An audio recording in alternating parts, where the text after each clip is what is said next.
Please forgive me if I mispronounce any of these names. I have never heard anybody say them out loud. I have only read them. Hello everyone, and Happy New Year! We are starting the year off by talking about last year. This is a video about everything that I read in December, which was a surprising amount considering that I had holiday trips, COVID, work, finals. December, for me, was not at all peaceful or full of goodwill, but we got through it, and so let's have a little celebration here.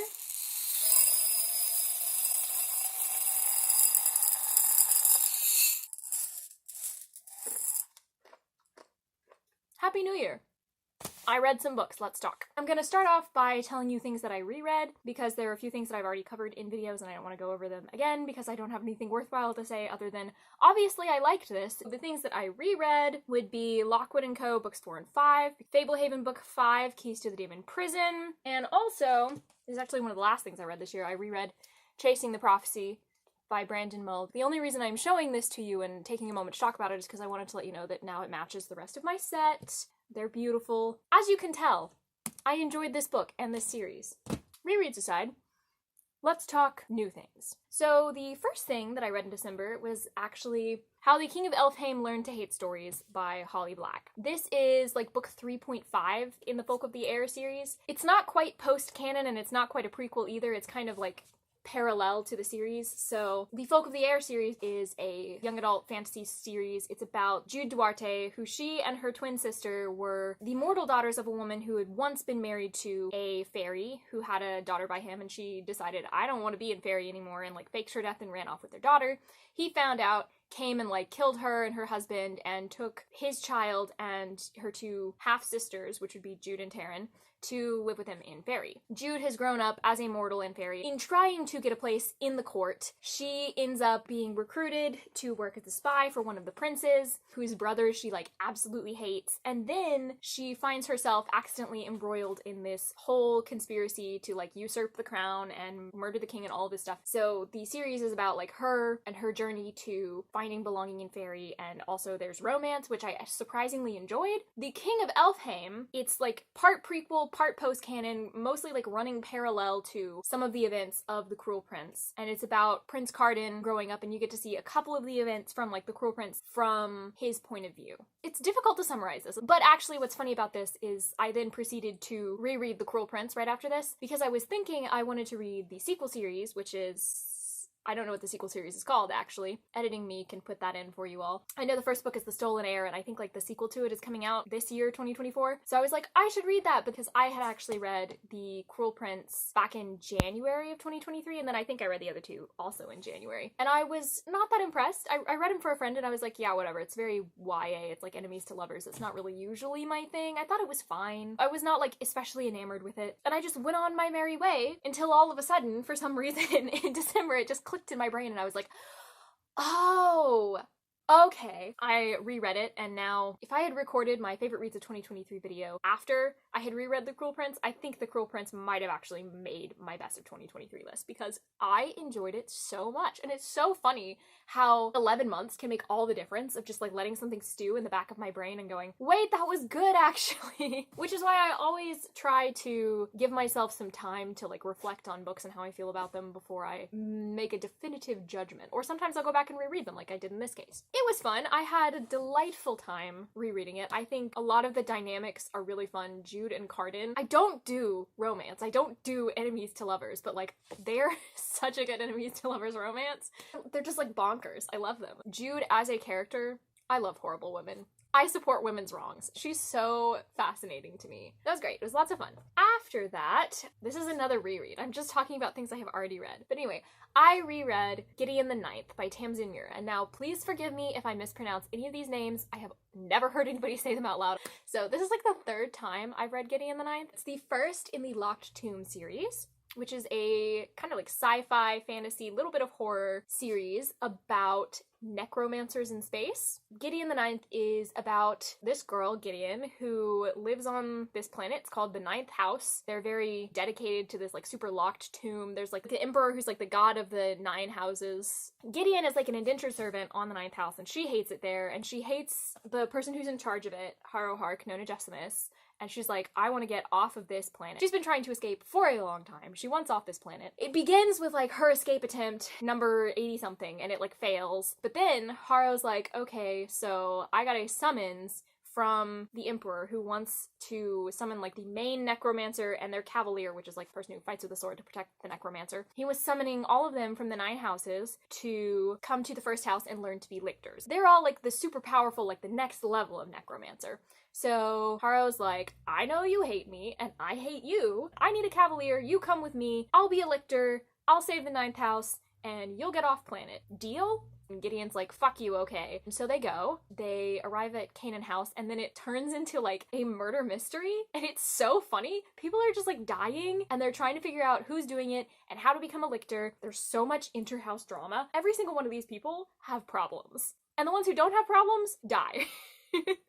It's hilariously funny. Gideon as a narrator is phenomenal. Tamsin Muir genuinely rewrote my brain. Reading these series, I think I read the first book, it might have been 2022. It was really, really difficult to get into the first time. I had to like be stuck in a cabin in the woods with family members who I don't like, but it was so good. The way that she writes has just completely changed how I view writing. It's like so profound, but also absolutely hilarious. You will get like the most raw quote about love and life and existence in one paragraph, and then like the next line is referencing a meme, and it works. It should not work, but it does. It has probably influenced my writing more than anyone since Lemony Snicket, which is saying a hell of a lot. But the thing that I love about the Locked Tomb books is they make more sense the more times you reread them. Gideon was really, really good, and then I read Haru and I was like, oh my god, this changes everything, wait a second, and I went back and reread Gideon and I was like, this is even better. Genuinely, these might be the best books I've ever read. I don't know. After that,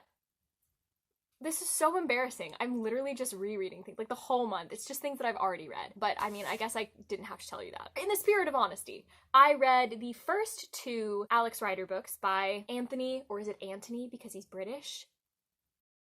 Anthony Horowitz, which would be Stormbreaker and Point Blank. Now, Alex Rider is a series about a 14-year-old from England. He is a spy and he doesn't want to be. The premise is basically a reluctant James Bond. At the beginning of the first book, his uncle dies and it's supposedly in a car crash, but he goes to investigate because he's like, this is really weird, and he discovers his uncle's car in a junkyard and it was like shot up. And it turns out his uncle was a spy who was assassinated on a mission that he was on, and now MI6 are like, yo, we know you're 14, but can we send you in to go check out this weird computer thing and this guy that we totally don't trust, who's supposedly about to supply all of Britain with computers? Can you check that out for us? Because, like, no one would expect you to be a spy. You're 14. That's the first book, and he goes and he gets involved and he solves the thing and it sucks. And then he's like, okay, we're not doing this anymore. And they're like, no, no, no. We have another one for you. And this happens like every single book. He's just like, no, and they're like, yes.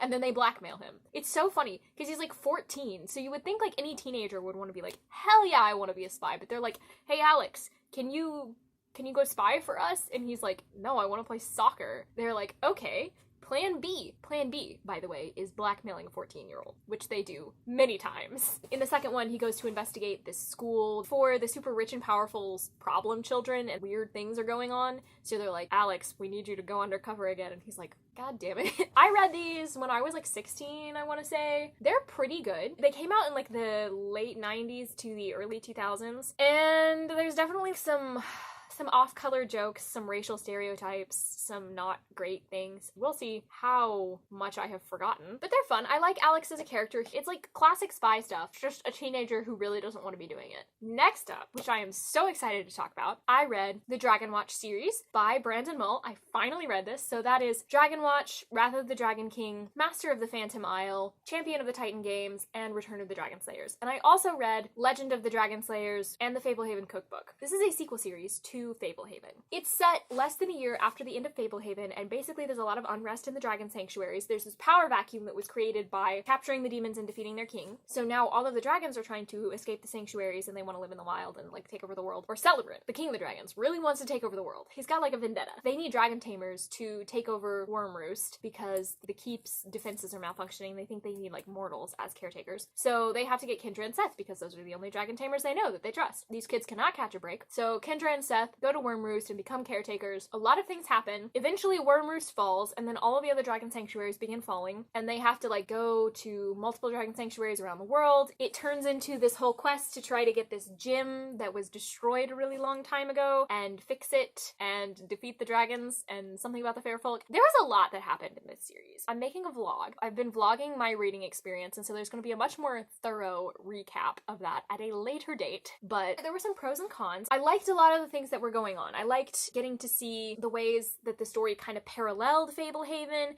and then the ways that it was different. Seth kind of got his Gorgrog moment, which I thought was fun. It was cool to see stuff like Vasilis come back. Seth fulfilled his vow to the Singing Sisters, which I was like, yes! When I was like 12, I really, really wanted to know what the sisters were going to send him to do, so I finally got to know that. I didn't necessarily like what he had to go do. Around like book 4, things just really went off the rails. It became like a completely different story from what I was expecting, based on, I had read the first 3 books back when they like first came out, but I never got around to finishing them. So I had like this idea of where I thought the story was going to go based on what I had read and like what I knew about Fablehaven and the Dragonwatch universe. And I get on to book 4, and book 4 is just like, no, it was not what I was expecting. And I don't think it was all necessarily negative. I think the story just got really, really complex with a lot of world building and exposition that I was not expecting. It kind of quit being about dragons. Book 5 is literally called Return of the Dragon Slayers. They're on this quest to get all of these dragon slayers, but somehow it's like not about them or the dragons at all. Like the dragons only show up at the very end, and then they defeat them in like 2 chapters and all's well, I guess. I don't know. I didn't hate it. I had a hell of a lot of fun reading it, but now that I've taken time to step back and think about the story, I think it was a very different story from what I was anticipating. I don't want to be unfair to it because like I know expectations are always going to be high for this kind of thing, but I kind of wish it had been more focused on the dragons and less about like the Wizened Stone and the 5 crowns. I didn't like how Ronodin's ending was handled at all. He's the unicorn who's gone bad, and so he's going around causing chaos the entire time. And you would think in this story that seems to be all about change and becoming a different person and healing and family, that maybe he would have some kind of reconciliation arc or something, or just anything, but no.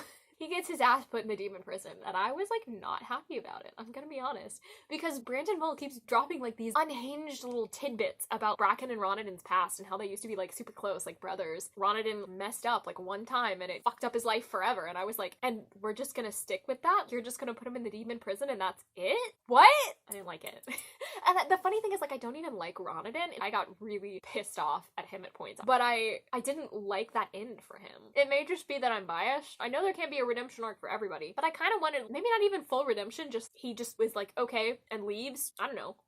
I don't know what I wanted. That's the problem. I don't know what I wanted, and I need to think about this series a lot more. And I feel like I need to just sit down with someone else who has also read Dragonwatch and have a 3-hour-long conversation with them, but I don't know anybody else who's read Dragonwatch.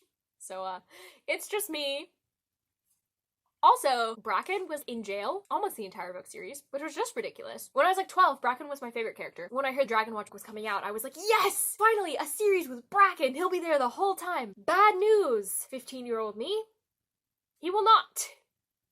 He will not. He was in jail the entire time. And then at the end, he becomes mortal, which I thought was cool, honestly. In the greater context of the book, it doesn't necessarily work because there's like a lot of other things with it together. I wasn't so sure about how it felt. There's like this huge emphasis on human good, magical creature not so good. I didn't really like that connotation. It made a lot of sense for Bracken as a character, but if he had been on page more, if we had gotten to see like even just a couple more scenes for him, I feel like it would have been really, really powerful. But he was just not there, like at all. So you just have little off-screen glimpses and you have people talking about him occasionally. It felt kind of cheap, more like it was just there to make Brakindra not weird. I guess I have to write fan fiction about it to make it good. But I do have to say, it is objectively the funniest thing that Brandon Mull has ever done for this immortal being who's been alive for hundreds, if not thousands of years, to become mortal and be like, yeah, I'm 17. I don't ever want to be immortal, but if I were an immortal being and then I had to live through being 17, I think I would lose it. There were things that I liked. There were scenes that I liked. There were characters that I would have enjoyed to seeing more of. There was a lot of really cool concepts, but in the end, it felt like it should have been a story about something else, almost. And also there were, at certain points, it did contradict a lot of Fablehaven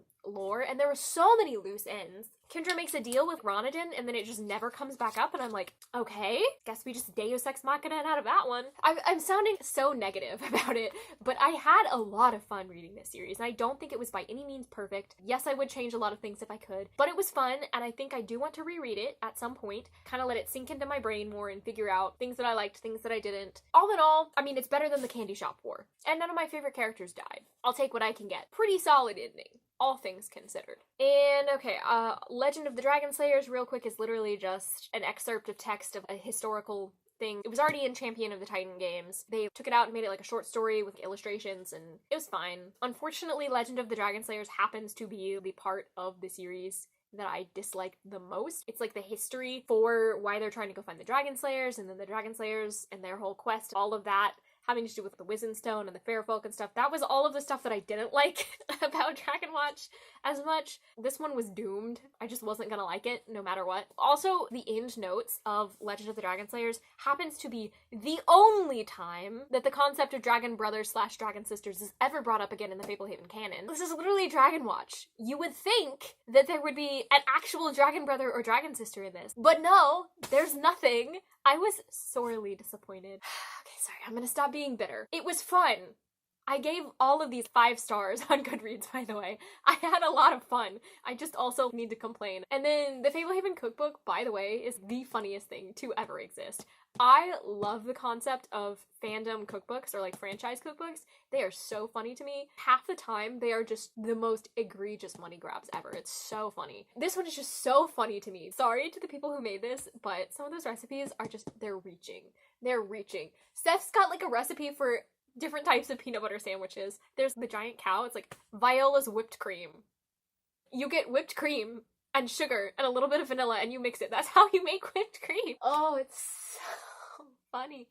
By the way, I read this entire cookbook. I was like reading the ingredient list. I was reading all the steps. I read everything. I was just gonna skim it because there's like a Fablehaven short story at the beginning. I was just there for the short story, but then I started reading and I couldn't stop. It was so funny and like horrifying. There's this recipe, the best one. Actually, it's the worst one, but like it's the best. It's called Bracken's Unicorn Milkshakes, and it has like a little blurb at the beginning. They all have little blurbs at the beginning that talk about the Fablehaven characters who it's like tied to or whatever. And this one's like, rumor has it that Bracken made this for Kendra on their first date, and if he did, this guy has got to be the most cringe fail boyfriend because it looks so disgusting. It's like a milkshake, and then there's like buttercream and whipped cream and cotton candy and marshmallows and an ice cream cone dipped in chocolate and covered in sprinkles. I can't take it seriously. I was like crying, laughing, looking at this recipe. There is no way that Bracken is the normal one in this relationship. He is the world's most loser boyfriend, and I am obsessed with that as a concept. So that's all the Brandon Mull for the year. After that, I read Dark Carnivals, Modern Horror and the Origins of American Empire by W. Scott Poole. And I know that is like such a 180 from what we were talking about. I have a fascination with horror, as I'm sure people could probably tell from the amount of horror books that I read. But I do like to read nonfiction about horror. I like to read about the academic side of it. This one, it's about cultural fears and the historical trends of horror movies and how they're tied with American history and all of the very fucked up things that America has done. I feel like I learned more about American history than I did about horror. It kind of dropped the ball a little bit. Maybe it was just me. It took me a long time to read this book, so maybe it was just me. But it did feel like it was not really connecting horror and American society that much. But it was fascinating, and I feel like I learned a lot of things. I don't know how good it would be for people who are already educated on this kind of thing. For me, this was like a good jumping off point. It was pretty good. After that, I read Daisy Jones and the Six by Taylor Jenkins Reid. I have been thinking about reading this book for a long time. I'm not really sure what put it on my radar. I just know I love a band story. I love a good tragic band. Tell me about all the band breakups. Let's go. This is about a band back in like the 60s and 70s, I believe. There's the Six, which is like a rock band, and then there's Daisy Jones, who was like a pop-ish star. They joined together to form Daisy Jones and the Six. They were creating an album, and they were on track to become one of the world's like greatest bands, and then they broke up. And so this is kind of an oral history of what happened to the band. It's told from various band members and like people who contributed to it and family members and that kind of thing. And it's arranged in a really fascinating way. It's obviously an interview transcript, but then it's like multiple interviews set side by side. They'll interview people talking about a certain event, and then it'll put them all together. People will be saying totally contradictory things, or they'll be saying like really funny things. You'll get both sides of someone's story, and you'll kind of go, which one's the right one? But like, you're never gonna know. I thought it was really cool. So it played with the unreliable narrator aspect in a very interesting way, without making it a high stakes thing. I thought it was fascinating. Just the way it kind of subtly talks about memory, different people's takes on different events. I enjoyed it. I wasn't really buying into the romance. That was a big reason why the band broke up. I was just like, girl, all that for him. I loved some of the lines from the songs. The author wrote a whole album for them, all of the song lyrics, and I thought that was really cool. There were some absolutely fantastic lyrics that came out of this. I loved some of those songs, and I was so mad because they made it a show, so obviously they made the songs, so I go to listen to the songs, only to discover half of them they just completely slashed and made like new ones, and half of them they just totally changed all the lyrics. Every single lyric that I liked is not in the album anymore, and what's worse, I hated how it all sounded. I'm not over it. I'm very sad. Then I read, or perhaps I should say finished, The Divine Comedy by Dante. I started reading this way back in, I want to say like February or March. It's about Dante, the author, and he goes to hell with like Virgil as his guide. Virgil is like a poet. They go to purgatory, and I think Virgil's still there. I don't remember. And then they go to paradise. And I think Jesus made an appearance. I'm going to be completely honest with you. I don't remember most of this. I remember I liked what I read of Inferno, and then it's a big blank in my mind. I was reading 2 cantos of this a week, and I was retaining 0 cantos of this a year. Long form poetry, my brain will not process it. It was very difficult to retain anything, so I feel like I can't say anything about it other than I vaguely liked what I can remember. I liked it better than I liked The Fairy Queen. I'm free from Dante's Inferno. Then I read Our Wives Under the Sea by Julia Armfield, and this book, so good. I can't wait to read this again. I'm giving myself time to process it before I go back, but like, I want to read this book again already. It was so good.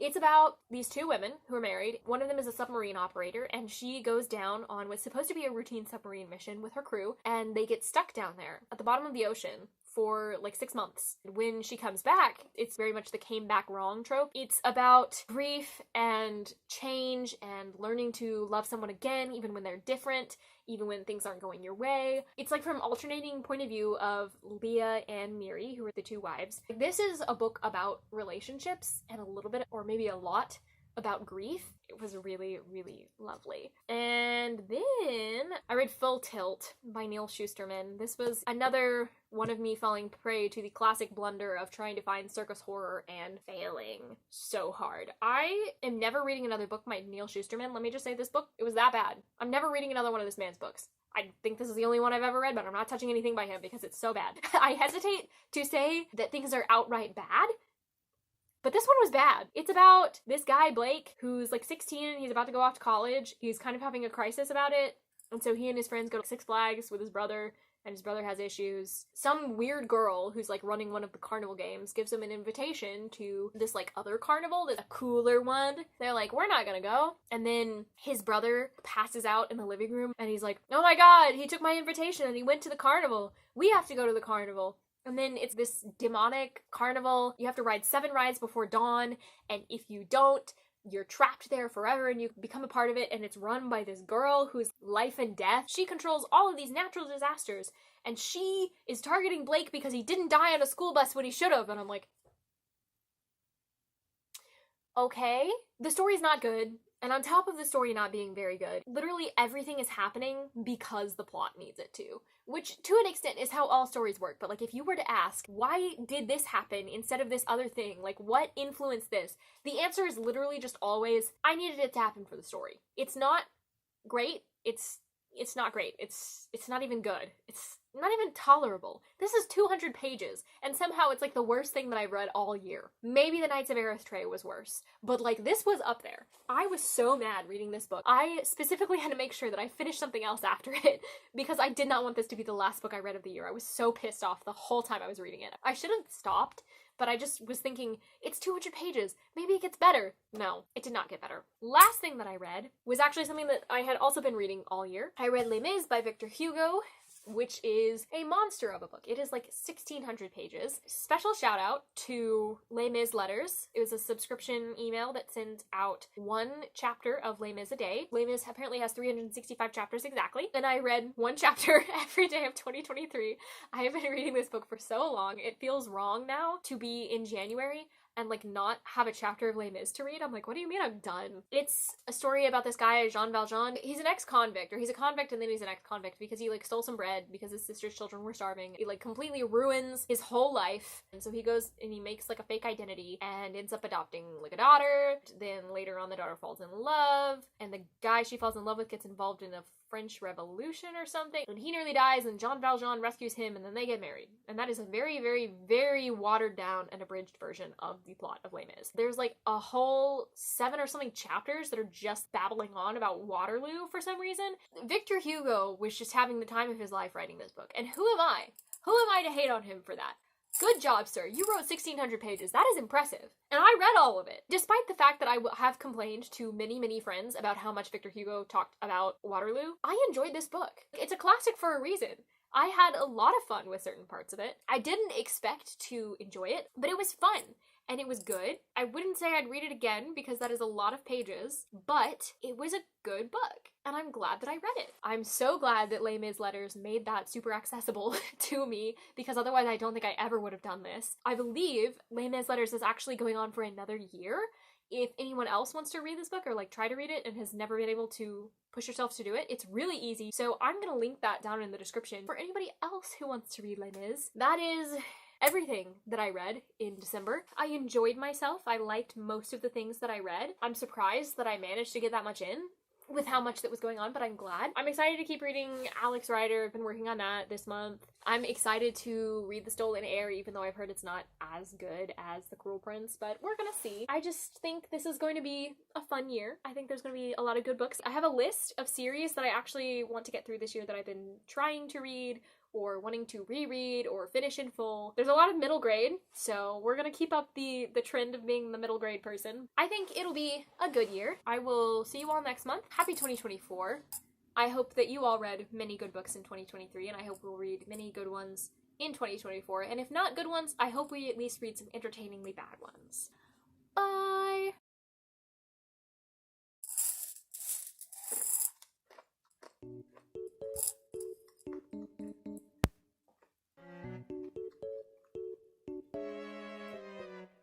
This seemed like a good idea when I started it, but now I'm not so sure. Anyway. Oh. Oh my god, I spilled my M&Ms. Oh no. There's been a lot of Brandon Mull going on this month. I don't know if you could tell. Definitely not like the other months where there hasn't been any Brandon Mull at all. I don't know what you're talking about. My cat is just eyeing my M&Ms right now. These are not for you.